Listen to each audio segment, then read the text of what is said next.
Этот перекресток мне запомнился в моей детской памяти тем, что мы повернули налево домой, а брички с новобранцем повернули направо. События почти 80-летней давности Борис Лынник помнит очень четко. В августе 41-го он вместе с мамой и братом провожал отца на фронт.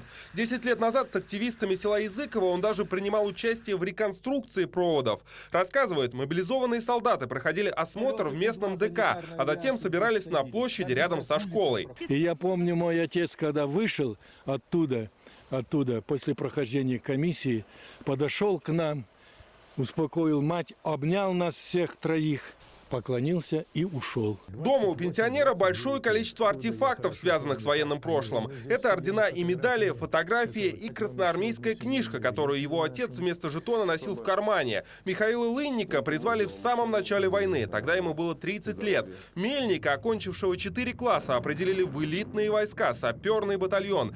Он освобождал Таллин и Ригу, участвовал в восточно-прусской операции и в составе армии Белорусского фронта дошел до Кёнигсберга. Но после окончания Великой Отечественной битвы для него не закончились. Когда все праздновали победу, солдат отправился на другой фронт.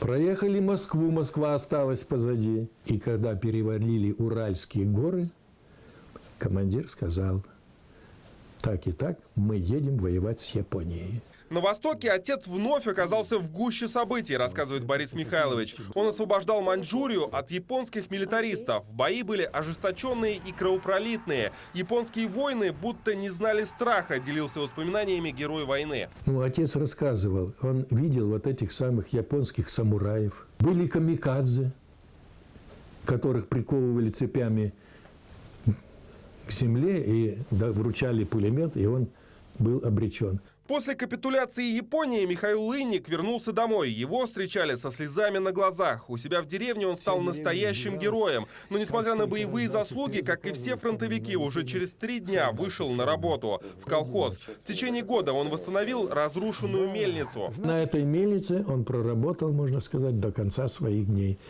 А я работал у него.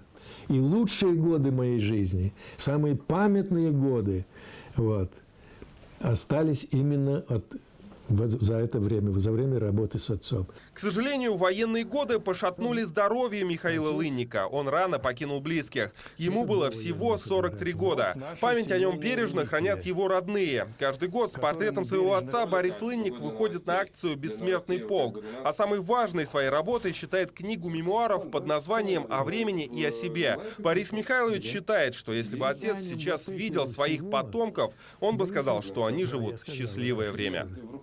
Алексей Медведев, Александр Соболев, Вести, Башкортостан.